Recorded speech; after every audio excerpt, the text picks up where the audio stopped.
어제가 추석이었고 오늘까지 공식적인 연휴 기간입니다. 그리고 내일은 대체 공휴일로 또 우리가 쉼을 가지시는 분들이 계실 겁니다. 사실 교회에서 가장 난감한 때가 추석이 낀 주일이에요. 그러다 보니까 이 주일날 예배드리는 인원들이 많이 나오실까 하는 그런 걱정이 있었어요. 그렇지만 우리의 예배는 쉼이 없고 하나님께 영광 드리는 일에는 명절이 따로 없다 하는 생각이 듭니다. 아마 어제들 가정에서 이렇게 합동으로 이렇게 모여서 예배 드리신 분들도 계실 거고 또 개인적으로 이렇게 드리신 분들도 계시겠다 하는 생각이 듭니다. 작년에 우리가 추석에 합동 추모회식을 부활의 동산에서 가지려고 했으나 비가 많이 와서 취소가 됐죠. 어제는 잘 모였습니다. 어제 부활의 동산을 향해 출발하면서 몇 분이나 모일까, 20명 정도는 모일까 이런 걱정이 있었어요.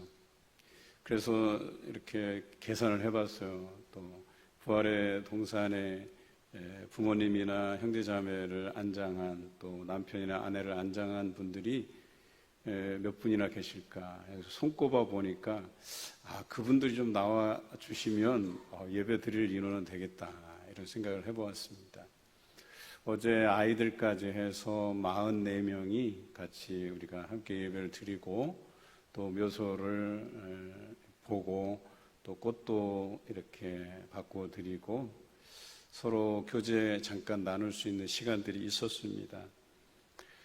명절이 되면 두 가지를 하죠. 가족들의 안부를 묻고 또 한 가지는 먼저 간 가족들을 기억하고 그 발자취를 기억하는 일일 겁니다. 오늘 명절을 통해서 하나님께서 우리에게 가족의 소중함을 다시 깨닫게 해 주신 줄로 압니다. 여러분 가정에서 복음의 기회로 삼고 여러분 모든 가족들이 예수 믿는 귀한 가족이 되시길 주님의 이름으로 기원합니다. 오늘 성경 여러 곳에 예수님을 돌로 비유한 말씀이 등장합니다. 오늘 본문에도 예수님을 그 돌로 비유했는데 걸림돌과 거치는 바위라고 표현하고 있습니다. 사실 어감이 좋지 않아요. 좀 부정적인 의미이긴 하지만 우리에게 대단히 중요한 말씀이고 또 예수님을 돌로 비유한 성경 여러 곳의 말씀이 있습니다. 예를 들자면 마가복음 12장에는 건축자의 버린 돌이 모퉁이의 머릿돌이 되었다라는 표현이 있죠. 예수님께서 이 땅에 오셨을 때 많은 사람들이 예수님을 비웃고 멸시했습니다. 그리고 하나님의 아들이라고 표현한 것에 대해서 신성모독으로 몰아서 예수님을 십자가에 죽이기까지 했습니다. 그러나 하나님께서 예수 그리스도를 부활케 하시고 온 인류의 구원자로 삼으셨습니다. 이 놀라운 사건을 비유한 것이 바로 건축자의 버린 돌이 모퉁이의 머릿돌이 되었다라는 표현입니다. 베드로전서 2장에는 이것을 좀 더 구체적으로 표현하고 있는데요. 보배로운 산돌이라고 표현합니다.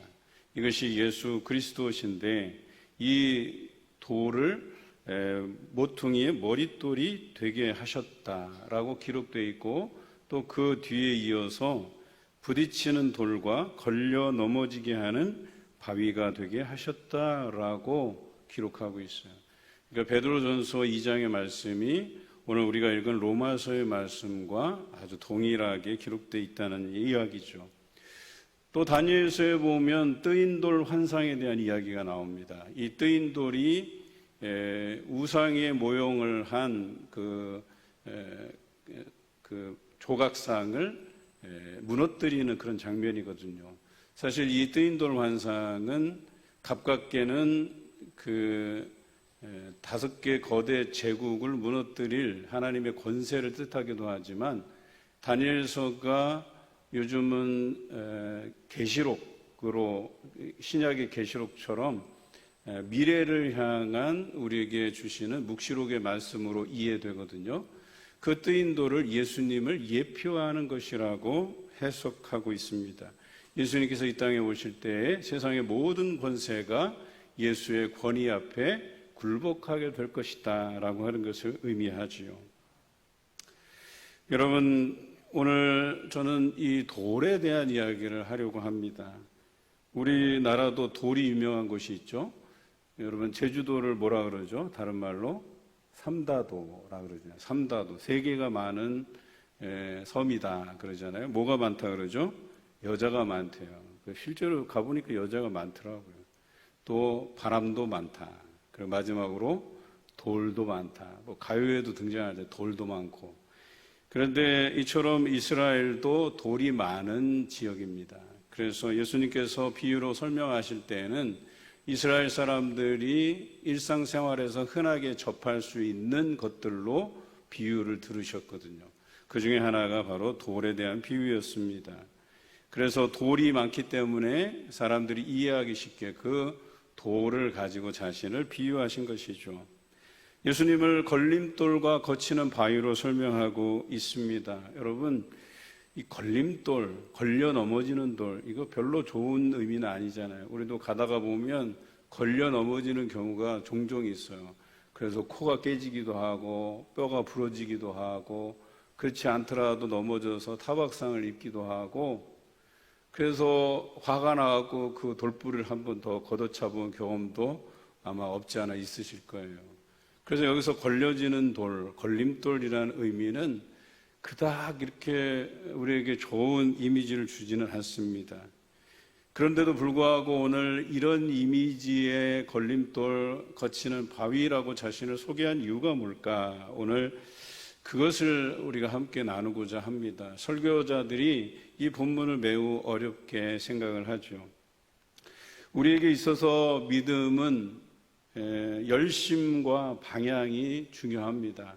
그냥 열심만 내서도 안 되고 어떠한 올바른 방향, 그 질서대로 열심을 내는 것이 중요하거든요. 그런데 열심만 있고 방향이 틀려버리면 헛수고가 됩니다. 그래서 방향을 잘 잡고 열심을 내어야 한다는 것이죠. 그런데 유대인들을 오늘 어떻게 소개하고 있냐면 열심은 있으나 방향이 틀렸다고 기록하고 있어요. 로마서 10장 2절에 이렇게 기록되어 있습니다. 유대인들은 열심은 있으나 올바른 지식을 따른 것이 아니다 라고 되어 있어요. 여기서 올바른 지식은 하나님께서 우리에게 주신 그 말씀의 방향을 의미해요. 그러니까 구약 선지자들로부터 예수 그리스도에 대한 예언을 꾸준히 해왔음에도 불구하고 메시아를 보내주겠다고 약속하셨음에도 불구하고 유대인들은 전혀 엉뚱한 방향에서 메시아를 찾고 있었던 것이죠.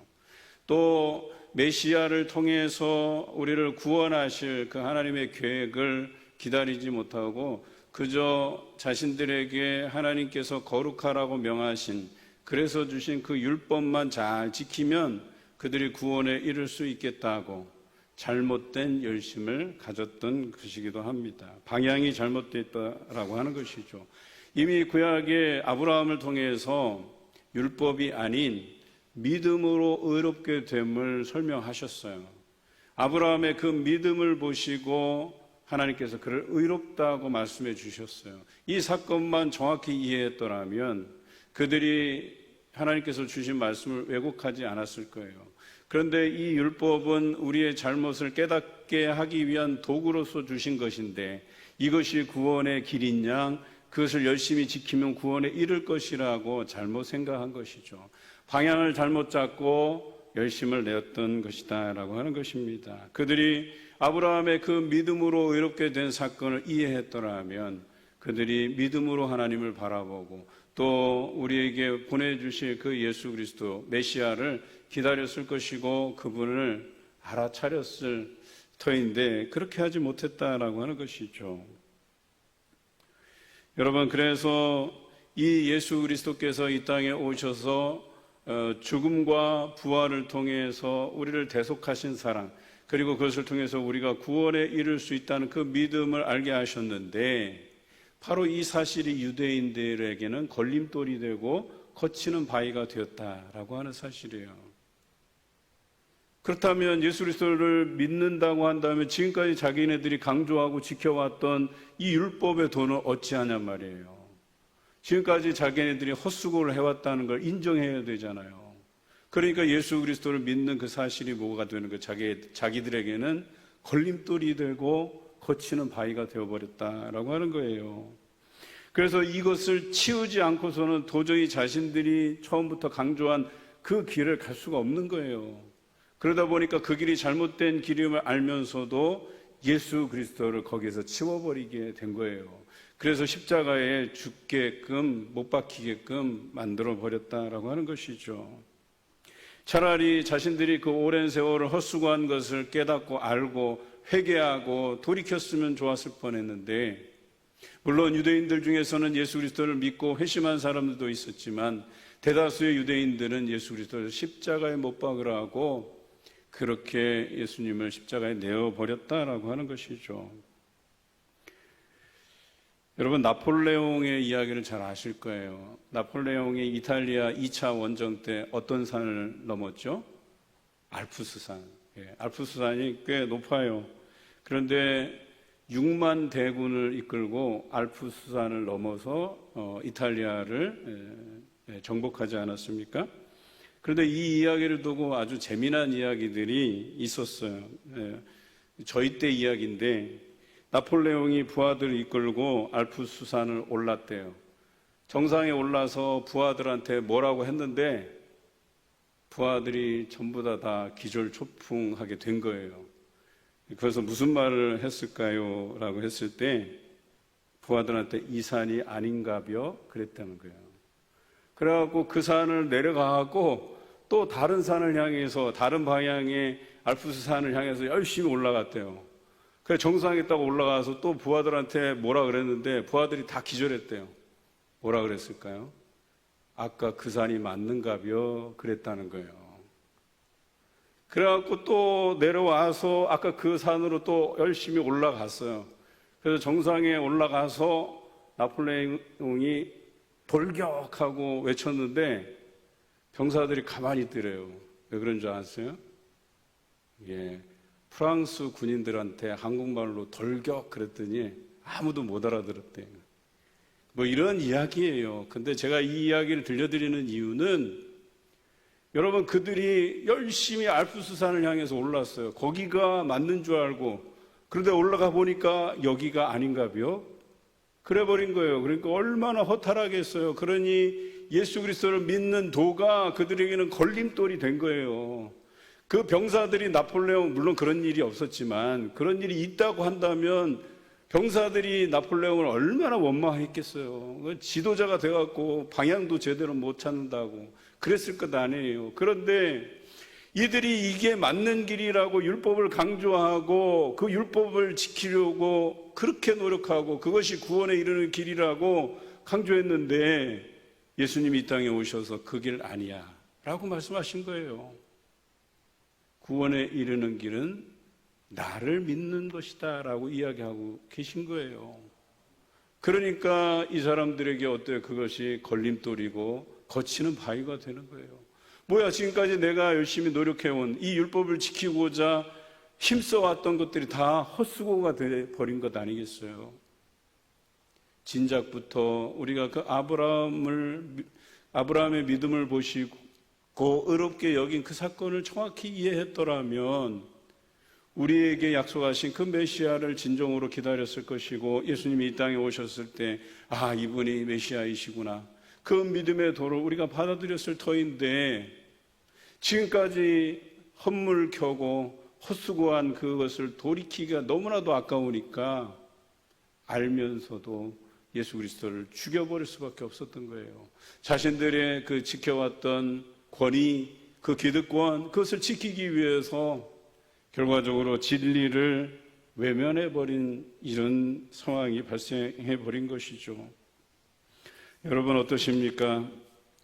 과연 나는 나의 고집으로 인해서 예수님께서 우리에게 보여주신 믿음의 길, 예수 그리스도의 삶, 이것들을 내치고 있는 건 아닌지, 외면하고 있는 건 아닌지 이것을 한번 생각해 보자라고 하는 것입니다. 유대인들은 자신들이 쌓아왔던 그 공적들을 하루아침에 잃게 된 거예요. 그러니까 예수님을 인정하기 싫은 거예요. 예수님을 믿고 구원에 이른다는 이 사실을 믿고 싶지 않은 거예요. 그래서 결과적으로 예수 그리스도를 십자가에 내어주게 된 것이죠. 그런데 더 놀라운 것은 그것을 하나님께서 온 인류를 구원할 수 있는 구원의 도리로서, 믿음으로서 만드셨다라고 하는 것이죠. 결과적으로 이 걸림돌이고 거치는 바위가 된 예수 그리스도가 오늘 신앙인의 바로미터가 된 거예요. 우리가 구원을 얻기 위해서 어떤 것을 기준 삼아서 판단해야 할 것인가를 명확하게 해주신 사건이 된 것이죠. 그런데 이것을 믿지 않는 사람들, 외면하는 자들은 구원에 이를 수가 없고 오히려 그 도에, 믿음의 도에 걸려 넘어지게 되는 거예요. 그런데 그렇지 않은 예수 그리스도를 믿는 사람들은 그 걸림돌, 그 거치는 바위를 뛰어넘어서 제대로 된 믿음의 신앙을 가지게 된다라고 하는 것이겠죠. 여러분, 우리 안에 이런 걸림돌이 되고 거치는 바위가 되는 이것이 예수 그리스도가 아닌, 오히려 원래적인 의미에서 보면 우리에게 걸림돌이 되거나 거치는 바위는 사단의 세력이 되잖아요. 그런데 유대인들에게는 예수님의 이 도가, 이 믿음의 도가 그들에게 걸림돌이 되었다는 사실이죠. 이 얼마나 안타까운 사실입니까? 그럼에도 불구하고 우리는 이 믿는 도를 오늘 이 시간 강조하려고 해요. 여전히 우리는 이 믿음의 도를 우리에게 알게 하셨음에도 불구하고 예수 그리스도를 믿는 행위와 그분께서 우리에게 가르치신 그 삶을 살아내려고 하지 않는 데 문제가 있는 것 아니겠습니까? 왜요? 거룩한 부담감이 따르기 때문에 그래요.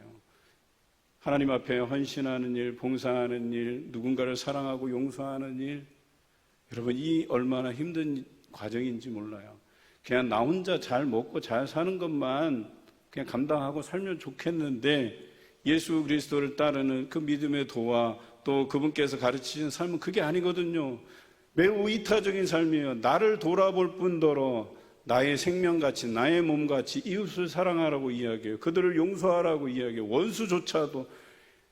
여러분, 왼뺨을 맞거든 다른 한편의 뺨도 돌려대라고 얘기하는 게 예수 그리스도의 삶이거든요. 그리고 제자들의 발을 씻기시면서 너희도 이와 같이 하라고, 다른 사람의 발을 씻기듯이 섬기라고 말씀해 주시거든요. 그런데 이런 삶이 싫은 거예요.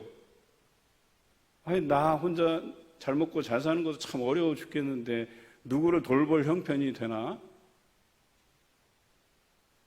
나는 저 사람 싫어하는데 왜 싫어하는 사람들도 굳이 우리가 사랑해야 되는지, 그냥 안 보고 살면 될 걸. 나는 그 마음, 사랑하는 마음, 난 억지로 표현하기 싫다고. 여러분, 예수 그리스도를 인격적으로 만나지 않은 사람들이 이래요. 뿐만 아니라 율법주의에 따라서 살아가는 사람들이 그런 특징을 가져요. 예수 그리스도의 사랑이 없는 사람들이 율법주의적인 특징을 가져요. 뭔가 교회 안에서 규칙을 만들고 내 나름대로의 어떤 규범을 생각하고 그것을 잘 따라야지만 모범적인 신앙인으로 여기고 그렇다는 거예요. 그런데 여러분, 유대인들이 율법의 참 정신을 이해하지 못하고 오히려 그 율법 조항들을 더 추가해서 이것도 지키고 저것도 지키면 하나님께서 이쁘게 우리를 봐주시겠지라고 얘기했지만, 여러분, 그들은 그 율법의 참 정신을 이해하지 못했어요. 방향이 틀렸다는 거예요. 율법은 그들의 죄를 깨닫게 하는 도구로서 효과가 있는 것이지 결과적으로 믿음의 문제였거든요. 하나님께 대한 믿음의 문제였는데 이 믿음의 문제를 들여다보지 못한 것이 되죠. 성경에도 이와 비슷한 예가 있습니다. 여러분, 유다가 죽고 나서 사도 한 명을 더 세우려는 계획이 있었어요. 사람들이 여러 의논을 했겠죠. 그런데 그들이 선택한 방법은 제비뽑기였었어요. 그들이 기도하면서 하나님의 뜻을 묻고 우리에게 보내줄 제2의 사도가 누구인지에 대한 고민이 별로 없었어요. 고대 근동에서 제비뽑기라는 방식은 기독교에서만 쓰여진 방식이 아니에요. 여러 다른 종교들, 여러 나라들에 대해서 보편적으로 자신들이 믿고 섬기는 신들에게 뜻을 묻고자 하는 그런 방법이었단 말이에요. 물론 얼마간은 이 제비뽑기의 방식이 우림과 둠밈이라 해서 제사장이 이 가슴 흉패에 판결문을 놓고 제비뽑기하는 방식으로 하나님의 뜻을 물었던 것은 사실이에요.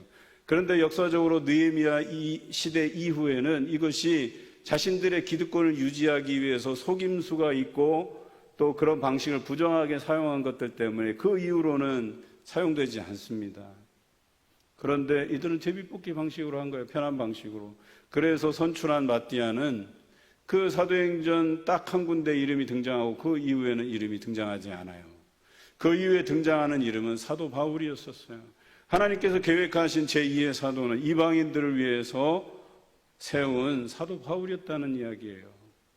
여러분 어떠십니까? 이 이야기를 들으면서 우리는 하나님의 그 진정한 뜻을 묻고자 하지 아니하고 그저 어떤 규칙과 규범의 한정에서 그것을 잘 지키고 그 테두리 안에서 뭔가 살아가면 우리가 정말 멋진 신앙인이 될 것이라고 생각하는데요. 여러분 그것은 방향 없이 열심만 있는 유대인과 다를 바가 없다는 얘기예요. 예수 그리스도의 참 정신이 거기 안에 없는데 과연 그가 예수 그리스도의 제자됨으로 예수 그리스도의 참 사람으로 살아갈 수 있겠느냐라고 하는 것입니다. 그래서 율법을 따르는 자의 습관처럼 하지 말고 우리는 예수 그리스도처럼 매 사역을 앞두고 깊은 밤에 한적한 곳으로 나가서 하나님께 그 뜻을 묻고 기도했던 예수님처럼 살아야 된다라고 하는 것이죠. 여러분 우리가 만든 규범이 정말 중요합니까? 때로는요 그 규범보다 규칙보다 우선되는 게 하나님의 뜻이에요. 그 하나님의 뜻을 묻고 살아가는 것이 얼마나 중요한데요. 그런데 습관이 무섭다는 말이 바로 유대인들을 일컬어 하는 말이에요. 그것이 틀린 길임에도 불구하고 그들이 애쓰고 공들였던 것들을 무너뜨리기 싫어서 진리 대신 그 메시아 예수 그리스도를 십자가에 내어준 바 된 것 아니겠습니까? 우리가 이룰 수 있다는 거예요. 율법의 행위로는 구원을 얻을 수가 없는데 그 행위로서 구원을 얻기 위해서 그 헛수고를 계속해서 해가려는 그 아집, 그 고집, 그 습관, 이게 얼마나 무서운 것인데요. 그래서 우리에게 보내주셔서 우리를 구원하시기 위한 그 메시아조차도 십자가에 못 박는 것이 이 무서운 습관이었다는 거예요. 유대인들은 율법의 열심을 내다보며 구원에 이를 것이라고 믿었어요. 그러나 열심을 내어도 결과적으로 이것을 다 지킬 수 있을까 하는 의구심만 늘어갔습니다. 하나님께서 거룩하라고 명하시면서 주신 율법인데 거룩해지기는커녕 우리의 죄된 모습만 드러날 뿐이었음을 그들이 모르지 않았을 겁니다. 그럼에도 불구하고 지금까지 걸어온 이 길, 그리고 자기들이 만들어 놓은 그 종교의 카르텔 안에서 자신들이 누리고 있는 이 기득권, 이것을 내려놓기가 싫었던 거예요. 그래서 지금까지 걸어온 길이 아깝고 돌이키기에는 늦었다라고 판단해서 좀채 그 길에서 벗어나지 못했던 것이죠. 그래도 마음을 돌이켜서 예수 그리스도를 믿었던 유대인들이 있었어요. 그런데 이들의 한계점이 무엇이냐? 그들이 습관을 따라 지켰던 율법과 할례가 문제였었어요. 자신들만 지켰으면 괜찮은데, 그래서 거기에 더해서 예수 그리스도를 참되게 믿으면 좋은데 이방인들에게도 율법과 할례를 강조하고 가르치는 이 잘못된 교리를 가르쳤다라고 하는 것이죠. 그래서 습관이 무섭다는 거예요. 그것이 잘못된 것임을 그들이 알면서도 자신들의 그 잘못된 가르침을 했다는 것, 예수 그리스도를 믿기는 하지만 오히려 예수 그리스도를 믿음에 대해서 방점을 찍고 그것에 강조점을 가진 게 아니라 과거의 그 관습을 따라 다시 율법으로 돌아가려고 애쓰는 그들의 처절한 몸부림일 뿐이었다라고 하는 것이죠. 그래서 예수 그리스도는 걸림돌이 되고 거치는 바위가 되는 것이에요.